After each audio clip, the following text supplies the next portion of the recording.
Good morning everyone. This is Pinky Maheshwari, Sanskrit teacher. आज मैं class 8th का रुचिरा भाग तृतीय का चैप्टर नंबर 4 रिवीजन में ले रही हूँ। चैप्टर का नेम है सदैव पूरतो निदेहि चरणम। सदैव संधि विच्छेद बन रहा है सदा प्लस एव, हमेशा ही। सदा का मीन क्या होता है? हमेशा। एव का मीन निकलता ही। पूरतः ये एक अव्यय पद है, इसका मीन होता है सामने, आगे। निदेहि यानी रखना, चरणम मतलब चरण, पैर। तो इसका हिंदी मीन क्या हुआ चैप्टर का? हमेशा कदम आगे ही रखना, पैर आगे ही रखना, यानी हमेशा आगे बढ़ते ही रहना। अब ये एक पद्य पाठ है, ये एक कविता के माध्यम से समझाया जा रहा है, तो मैं इसका हिंदी मीन कर रही हूँ। देखिए, चल चल पूरतो निदेहि चरणम, सदैव पूरतो निदेहि चरणम। चल चल, चल चल का मीन होता है चलो चलो, सामने, आगे कदम रखो, आगे कदम बढ़ाओ। सदैव मीन्स हमेशा, पूरतो निदेहि हमेशा आगे कदम बढ़ाओ। चलते रहो, हमेशा आगे कदम बढ़ाते रहो। गिरि शिखरे ननु निज निकेतनम, विनेव यानम नगारोहणम, बलम स्वकीयम भवति साधनम, सदैव पूरतो निदेहि चरणम। अर्थात गिरि शिखर, गिरि का क्या होता है? पर्वत। ननु का ये एक अव्यय पद है, इसका मीन होता है निश्चय ही। तो अपना घर, गिरि शिखरे निज निकेतम, निज मीन्स क्या होता है? अपना, निकेतम मतलब आवास, घर। तो अपना घर निश्चित ही पर्वत की चोटी पर है। विनेव यानम नगारोहणम, विना प्लस एव संधि विच्छेद बन रहा है ये भी। बिना ही, यानम मतलब यान के बिना ही। पर्वत पर नग, नग मतलब भी पर्वत होता है, आरोहणम मतलब चढ़ना। तो बिना यान के ही हमें फिर भी पर्वत पर चढ़ना है। ये मानकर चलो कि अपना घर पर्वत की चोटी पर है और हमें वहाँ पर फिर भी बिना यान के जाना है, डायरेक्ट यान से नहीं पहुँचना है, चलकर, चढ़ते हुए पहुँचना है। बलम स्वकीयम भवति साधनम, बल को अपना, स्वकीयम मतलब अपना, साधन मानकर, बल को अपना साधन मान कर के ही आगे बढ़ना है। सदैव पूरतो निदेहि चरणम, हमें हमेशा आगे कदम बढ़ाना है। तो क्या कह रहा है इस श्लोक में, इसमें पद्य में, कि इस पद्यांश को जो लिखा है श्री श्रीधर भास्कर वर्णेकर ने राष्ट्र के सामने जो उपस्थित चुनौतियों को स्वीकार कर आगे बढ़ने का आह्वान किया है। उन्होंने कहा है कि हे भारत निवासी, तुम निरंतर आगे चलो, अपने कदम हमेशा आगे रखो।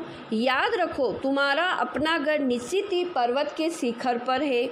बिना किसी यान के तुम्हें पर्वत पर चढ़ना है। इसके लिए कोई साधन नहीं है, केवल तुम्हारा जो बल है वही तुम्हारा साधन है। अर्थात तुम्हें अपनी सामर्थ्य से ही चुनौतियों को पार करके अपने कदमों को हमेशा आगे रखना है। नेक्स्ट है, पथि पाषाणा विस्माः प्रखराः, हिंसा प्रसवः परितो घोरा, सुदुष्करम खलु यद्यपि गमनम, सदैव पूरतो निदेहि चरणम। अर्थात पथि का मतलब क्या होता है? रास्ता, मार्ग। पाषाणा मतलब पत्थर ही पत्थर, बहुवचन हो गया। विस्मा टेढ़े मेढ़े, प्रखरा तीखे नुकीले, हिस्रा प्रसवः परितो घोरा, हिंसक पशु भी है, पशु मतलब बहुवचन हो गया। परितो घोरा, और परित का अर्थ होता है चारों ओर, घोरा मतलब अंधकार है, चारों ओर भयंकर अंधकार है। सुदुष्करम खलु यद्यपि गमनम, सुदुष्करम का अर्थ होता है फिर भी, वहाँ जाना बिल्कुल कठिन है। यद्यपि गमनम, गमनम मतलब जाना, फिर भी सदैव पूरतो निदेहि चरणम, फिर भी हमें हमेशा आगे ही कदम बढ़ाना है। तो क्या कह रहा है इसमें श्रीधर भास्कर वर्णेकर ने उद्बोधित किया है कि सदैव अपने कदमों को बाधाओं से विचलित न होते हुए आगे रखना है। राष्ट्र रक्षा के लिए मार्ग में टेढ़े मेढ़े और नुकीले पत्थर हैं, अर्थात अनेक कष्ट, बाधाएं और आलोचनाएं हैं। चारों ओर भयंकर हिंसक पशु है, अर्थात हिंसक आतंकवादी है। पशु का मतलब हो गया आतंकवादी है। यद्यपि इस मार्ग पर चलना कठिन है, फिर भी हमें निडर होकर आगे कदम रखना चाहिए, आगे बढ़ते रहना चाहिए।